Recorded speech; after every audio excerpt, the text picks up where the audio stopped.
Students, welcome back to my channel. Students, आज का जो हमारा टॉपिक है वो है एवरेज यानी कि औसत। तो आज की वीडियो में मैं प्राकृतिक संख्याओं के औसत पर आने वाले सवालों को कराऊंगी जो कि आपके कॉम्पिटिटिव एग्जाम्स में पूछे जाते हैं। सवालों को कराने से पहले मैं आपको कुछ फॉर्मूलेज और इसके बेसिक कंसेप्ट के बारे में बताऊंगी। स्टूडेंट्स, वीडियो को एंड तक देखिएगा ताकि सभी सवालों के कंसेप्ट आपके अच्छे से क्लियर हो जाएं। और वीडियो अगर पसंद आए तो प्लीज इसे लाइक शेयर कीजिएगा, चैनल को सब्सक्राइब कीजिएगा। तो चलिए स्टूडेंट्स, स्टार्ट करते हैं। तो देखिए, एवरेज का जो कंसेप्ट होता है हमारा वो होता है एवरेज इक्वल टू, जो फॉर्मूला है एवरेज इक्वल टू संख्याओं का योग बटे संख्याओं की मात्रा।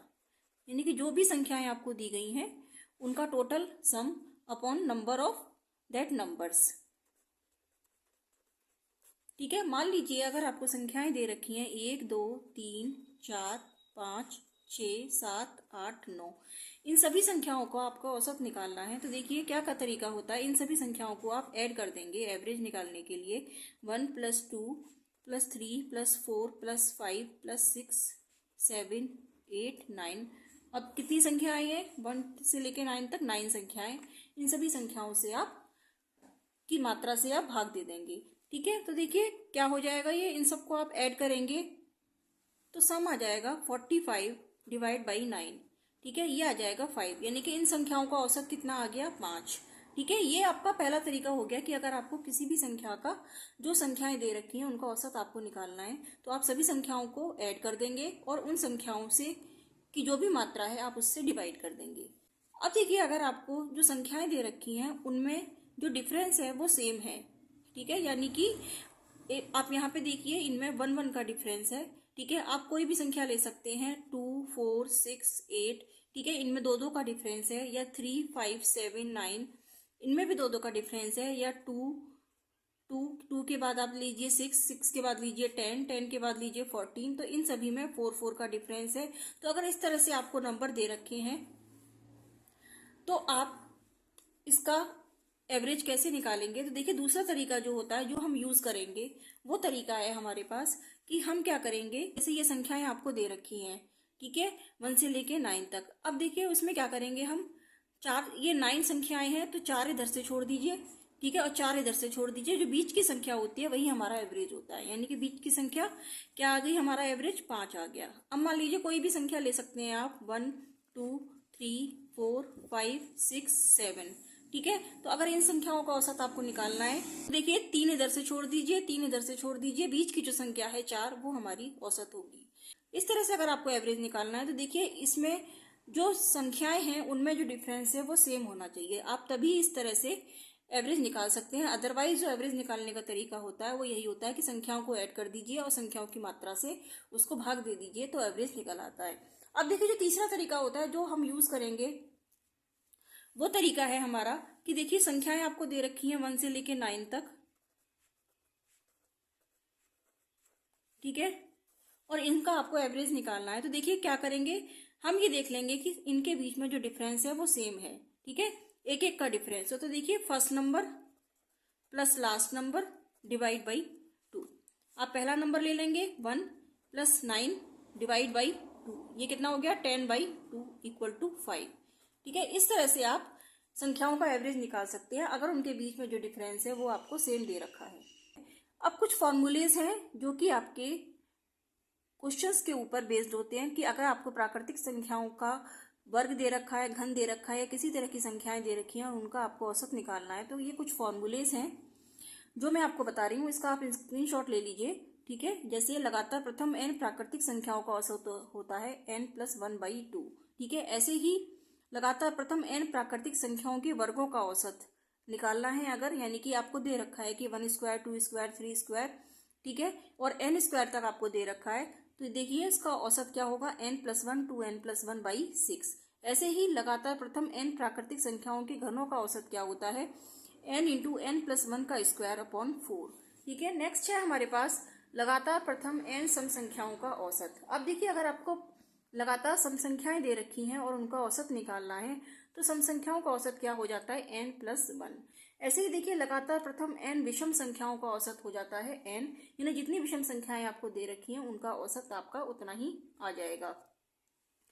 नेक्स्ट है कोई भी लगातार संख्याएं आपको दे रखी हैं ए बी सी से लेके एन, तो उसका औसत हो जाएगा ए प्लस एन बाई टू, यानी कि first number plus last number divide by two, जो कि मैंने आपको थर्ड मेथड में बताया था कि अगर आपको लगातार संख्याएं दे रखी हैं या उनके बीच का डिफरेंस जो है वो सेम है, तो औसत निकालने का क्या तरीका है, first number plus last number divide by two. अब देखिए एवरेज के ऊपर कुछ सवालों को करते हैं जो कि आपके सभी तरह के एग्जाम्स में पूछे जाते हैं। तो देखिए पहला क्वेश्चन है कि एक अंकों तथा दो अंकों वाली सभी प्राकृतिक संख्याओं का औसत क्या होगा।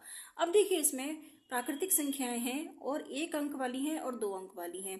तो देखिए एक अंक वाली संख्याएं कौन कौन सी होंगी, 1 से लेकर 9 तक, ठीक है, और उसके बाद 10 से लेकर 99 तक की जो संख्याएं होंगी वो होंगी आपकी दो अंकों वाली, ठीक है।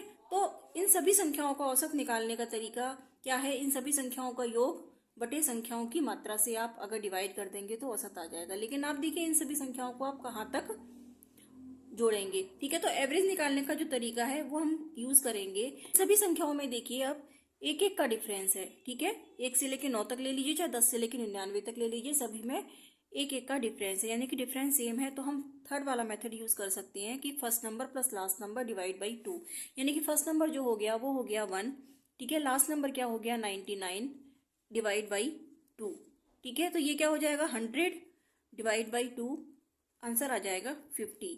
तो एक अंकों वाली तथा दो अंकों वाली सभी प्राकृतिक संख्याओं का औसत कितना आ गया 50। आंसर जो ठीक हो गया हमारा ऑप्शन नंबर बी।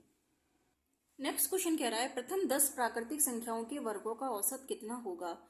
अब देखिए प्राकृतिक संख्याओं के वर्गों का औसत निकालने के लिए मैंने आपको शुरू में फॉर्मूला बताया था कि प्राकृतिक संख्याओं के वर्गों का औसत का फॉर्मूला है n+1 into 2n+1 divide by 6, ठीक है। यहाँ n की वैल्यू देखिए प्रथम 10 प्राकृतिक संख्याएं दे रखी हैं, तो n की वैल्यू कितनी हो गई 10, ठीक है। तो इस फॉर्मूले में जब हम रखेंगे तो ये हो जाएगा 10+1 इंटू 20+1 डिवाइड बाई 6, ठीक है। तो ये हो जाएगा 11 इंटू 21 डिवाइड बाई 6, ठीक है।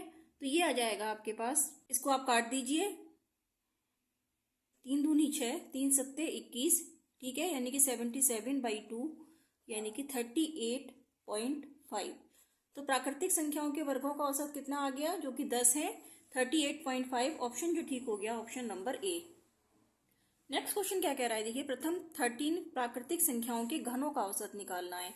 अब देखिए n की वैल्यू यहाँ पे कितनी दे रखी है 13, ठीक है। अब घनों के औसत का जो फॉर्मूला मैंने आपको बताया था वो था n इंटू n+1 का स्क्वायर डिवाइड बाई 4, ठीक है। फॉर्मूले में जब हम वैल्यू को रखेंगे तो ये हो जाएगा 13 इंटू 13+1 का स्क्वायर डिवाइड बाई 4, ठीक है। तो ये हो जाएगा 13 और 13+1 ये हो जाएगा आपका 14 का स्क्वायर हो जाएगा 196 डिवाइड बाई 4। जब आप इसको 4 से कट करेंगे तो ये हो जाएगा 4 4 जा 16 एंड 4 9 जा 36। तो जब इसकी मल्टीप्लाई करने पे आ जाएगा 637, ठीक है। तो कितना औसत आ गया घनों का 637, ऑप्शन नंबर सी इसमें ठीक हो गया। नेक्स्ट क्वेश्चन है प्रथम 17 विषम संख्याओं का औसत क्या होगा। अब देखिए अगर हमें फॉर्मूला पता है तो हम डायरेक्ट इस सवाल को बिना पेन पेपर उठाए कर सकते हैं, ठीक है, कि प्रथम 17 विषम संख्याओं का औसत क्या होता है कि जितनी भी आपको विषम संख्याएं दे रखी होती हैं वही आपकी औसत होता है, ठीक है। तो 17 विषम संख्याएं दे रखी हैं तो औसत भी आपका 17 ही आएगा। n की वैल्यू 17 है तो एवरेज भी हमारा क्या आ जाएगा 17 आ गया, ठीक है।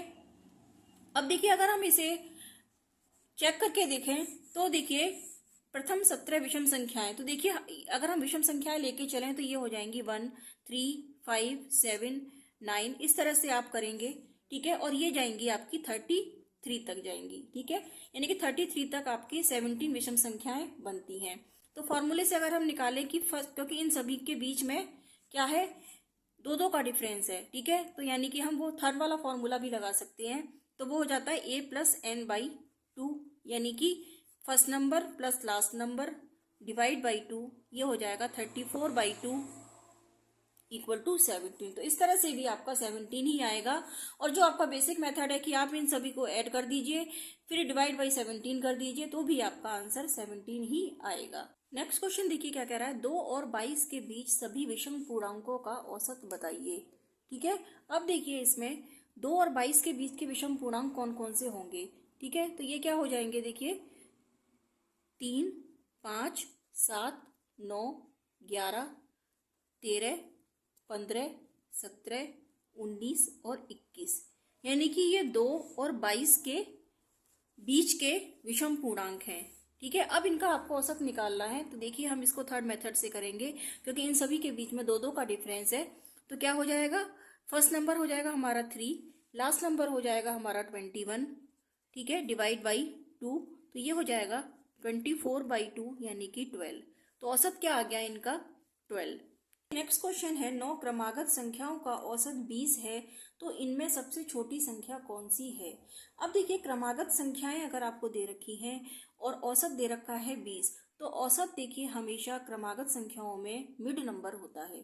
ठीक है, मिड नंबर मतलब कि 9 संख्याएं हैं तो औसत 20 दे रखा है, यानी कि एवरेज जो है वो आपको दे रखा है 20। तो मिड नंबर क्या हो गया हमारे पास, 20। औसत इक्वल टू होता है मिड नंबर। अगर आपको संख्याएं आपको अगर क्रमागत दे रखी हैं, संख्याएं कौन कौन सी बनेंगी, अगर मिड नंबर हमारे पास 20 है तो 4 इधर बनेंगी और 4 इधर बनेंगी, यानी कि 20, 21, 22, 23, 24 और इससे पहले बनेंगी 19, 18, 17, 16। ठीक है, 4 इधर और 4 इधर और बीच की जो संख्या है वो हमारा एवरेज है। ठीक है, तो सबसे छोटी संख्या पूछ रहा है, तो सबसे छोटी संख्या देखिए कौन सी होगी, 16। ठीक है, तो आंसर आ गया हमारे पास 16, सबसे छोटी संख्या। ऑप्शन नंबर ए इसमें ठीक हो जाएगा। अगला सवाल देखिए क्या कह रहा है, 4 क्रमागत सम संख्याओं का औसत 15 है, तो उनमें दूसरे नंबर की सबसे बड़ी संख्या कौन सी होगी। अगर आपको सम संख्याएं दे रखी हैं और वो क्रमागत हैं, तो औसत जो है वो आपका हमेशा मिड नंबर होता है। ठीक है, अब देखिए 4 संख्याएं दे रखी है, मान लीजिए 1, 2, 3, 4। ठीक है, तो 4 संख्याओं में मिड नंबर कैसे निकालेंगे आप, क्योंकि 2 इधर हो गई और 2 इधर हो गई, तो बीच का नंबर यहाँ कहीं आएगा। ठीक है, औसत दे रखा है आपको 15। ठीक है, तो यानी कि सम संख्याओं का औसत हमेशा विषम संख्या आती है, यह बात आप ध्यान रखिएगा। तो 15 से पहले एक नंबर क्या आ जाएगा, 14, और 15 के बाद एक नंबर क्या आ जाएगा, 16। तो 14 + 16, यानी कि अब आप जब औसत निकालेंगे तो वो क्या होता है, 14 + 16 डिवाइड बाई 2 और औसत आ गया 15। ठीक है, तो अब देखिए इसमें कह रहा है कि संख्याएं कौन कौन सी हो गई आपकी, 14, 16, ऐसे ही ये 18 हो जाएगी और यहाँ पे हो जाएगी 12। तो उसमें दूसरे नंबर की सबसे बड़ी संख्या कौन सी होगी, तो दूसरे नंबर की देखिए, पहले नंबर की बड़ी संख्या हमारी 14 हो गई और दूसरे नंबर की बड़ी संख्या हो गई हमारी 16। तो आंसर जो आ गया इसमें ऑप्शन नंबर सी आ गया, दूसरे नंबर की बड़ी संख्या 16। तो स्टूडेंट्स आज की वीडियो में इतना ही। आने वाली वीडियो में मैं आपको प्राकृतिक संख्याओं के औसत के ऊपर कुछ और सवालों को कराऊंगी जो कि आपके कॉम्पिटिटिव एग्जाम्स में पूछे जाते हैं। वीडियो आपको पसंद आई है तो प्लीज़ इसे लाइक शेयर कीजिएगा, चैनल को सब्सक्राइब कीजिएगा, ताकि आने वाली सभी वीडियो की नोटिफिकेशन आपको टाइम से मिलती रहे। जल्दी ही मिलूंगी आपको एक नेक्स्ट वीडियो में, तब तक के लिए students take care, good bye.